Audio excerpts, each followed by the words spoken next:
Hi, I'm Dee Dee Jones. And I'm Stan Copeland, the pastor of Lovers Lane United Methodist Church in Dallas, Texas. And this is the Hope Connection. And today we have with us for a repeat visit Bishop Cynthia Fierro Harvey, who's with us. And we're going to talk a little bit about hope. And in the last episode, I remembered that you talked about how you had gone to Foundry Church. That was a church where you first started sensing that call. And Godfrey Hubert had taken you to lunch and just point blank asked you the God question about, have you ever considered being in ministry? That was such a moving story. But I'd like to start there because the pastor who preceded Godfrey basically took 2/3 of the congregation with him. So it was a church split or schism, whatever you want to say. And you come into that church in the midst of all of that. And you know that must have been 30 years ago. It was a long time ago. And here you go back to Houston as the Episcopal leader of the United Methodist Church, the bishop. And that church had lost half of its congregations, his churches, basically led by your predecessor, who encouraged movement out of the church and then became a bishop in that new church that was formed. And I'd just like for you to first talk about how you see God preparing you for such a time as this through the Foundry connection.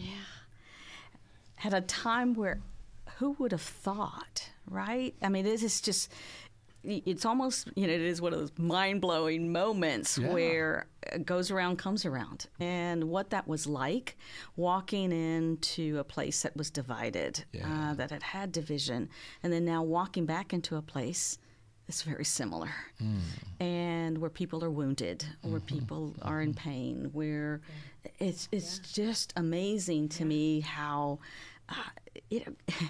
God uses everything in our life, the good, the bad, to make something good out of it. And for me, that you talk about hope hunting, right? Yeah, right. I mean, I think that's what's amazing in all of this is that out of this schism, this division, this pain, has come this sense of hope and a renewed sense of purpose. Yes. And I think that's what most important thing I learned out of the Foundry experience is those people had to almost repurpose who they were. They had the people that remained were strong. Right. And so who are we? They had to be clear about who they were, what they stood for.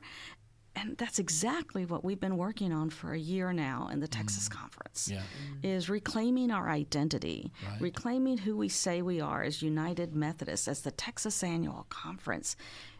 And I'd love to tell you that, God dropped that into my lap. But, God dropped that into my, because of my previous experience. And it's amazing to me. Every day I am more and more convinced I'm exactly where I need to be. And who would have thought it? I was the last person to think that was the right thing, right? That would happen. And then now I go into this place where people just need to know that we believe in them, that they matter. Thank you for being resilient. Thank you for being the church. And they haven't heard those words. And it's amazing to me that I could rewind the clock 30 years, and I was one of those persons, right? And it's really an interesting conundrum. I love that as surprised as we are, God is never surprised. Oh, never. I love that so much, and thinking about that, God is not surprised in this moment in time for you. No. God knows what God's doing. Imagine that. Just when we think we got it all figured out, right? And yet I still worry. It's like you can't worship and worry at the same time, right? And I love that there is this moment that also God sets us up for success, Right. not for failure. And that's where you are, Bishop. God set you up for success. Well, when people say, "Oh, you're in the Texas Conference," I'm like, no, this is like the best time in the world to be the bishop in the Texas Annual Conference. Wow. The people are ready. They're resilient. The hope abounds. I mean, it's unbelievable. I mean, I just cannot. Stan, you would know this. That annual conference last year was like no annual conference you and I were ever in. Yeah. Never had imagined a unanimous vote on things. Never would I have imagined no bickering or going to microphone number one, calling, some question of law. None of that occurred. Right. The people were ready to be the Texas Annual Conference, to be revived, renewed, to be reinvigorated, and to reimagine the future of a new conference with new people reformed. If it, because we're all the same people, but God is using us so differently today, and it's just so exciting to see what's happening. We had churches with like double-digit increases. I was looking through our reports just 2 weeks ago, and not like 28%.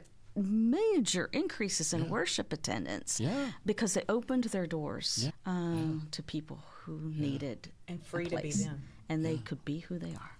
Yeah, it's a fresh day for new vision. We're in a visioning process here that I think is going to reap wonderful benefits, and it's just incredible. I said in the last episode how glad I am to be part of a church, the United Methodist Church, that has been for so many years open to women's leadership, and your leadership in Texas has just been incredible. I do want to say that one of the other things I love about our church is that we have Episcopal leaders, that we have bishops. And not everybody's on the same page with that in other denominations or even in our own. But United Methodist, I think, by and large, see the true value of Episcopal leadership. Absolutely. And, I remember when we gathered at our jurisdictional conference with the other conferences in our area, and that's when we elect bishops. And we elected 3 bishops on the first ballot, which had never been done anywhere. But it underscored what you've said about that unity, about that sense of hope, about, we knew what we needed to do, and God led us quickly to do what needed to be done. Right. And then there was the assignment of bishops. And, we were ready for you to come be our bishop here in North Texas. But there's a process to that the Holy Spirit's called on. And Bishop Sines ends up in North Texas, and he's doing a tremendous job. And I cannot imagine anybody better to be leading Houston in the Texas Conference than you. Did we see that then? Not clearly, as I think everybody, including, it sounds like you, see it now, that God had prepared you for such a time, and you're bringing healing, and you're bringing hope, and you're seeing transformation, and it's becoming an inspiration to the entire connection of United Methodist. God is at work. God is at work. God is at work, and what has been truly, and you're right. I mean, none of this worked like we all had imagined. Right. But one of the things in my first set of listening sessions these are people I grew up with, right?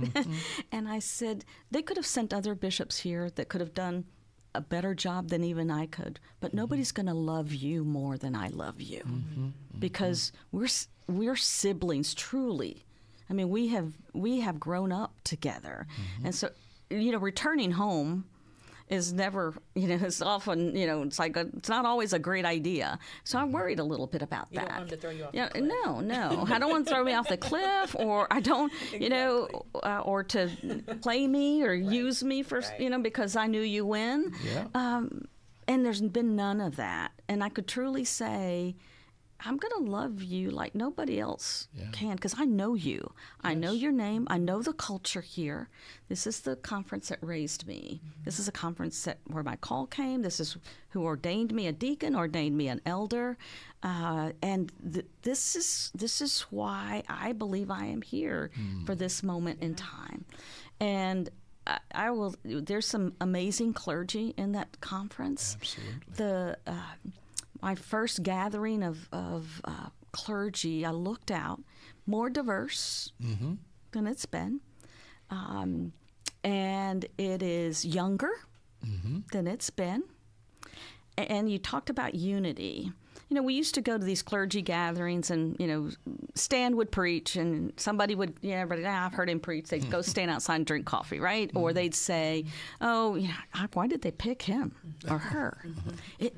That didn't happen. No. They were all like cheering for each other, like we were at like it's like, you go, Marilyn, I know you can do it. Yeah. I mean, it was that kind of support and unity that was in the room that I've never experienced in my 11 years, 12 years now of doing this, and certainly in my ministry of attending so many of these over the last, almost 30 years.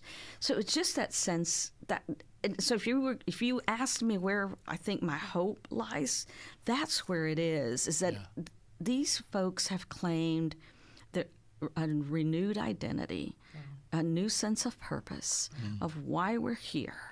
And we are who we are. Right. And it is becoming clearer and clearer that we are more we still disagree on things. It's not all, hunky-dory and we sing Kumbaya, but we do sing, we do sing a lot of Kumbaya because we are actually unified in so many ways that didn't exist before. You said something about the conference, and I think we can say the same about ours. It's more diverse and it's younger. I hope that the United Methodist Church is going to continue to get younger and more diverse. Right. And,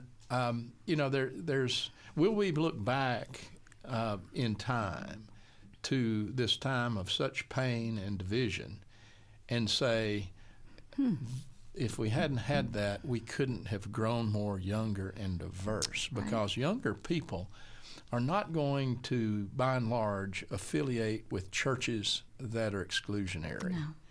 And I think that we've reached that point that we've said, going forward, we want to be a church for all people. Right. We want to be a church that's open and welcoming. And that message, I think, does resonate. I don't think we've quite broken the code on how you get that word out. No.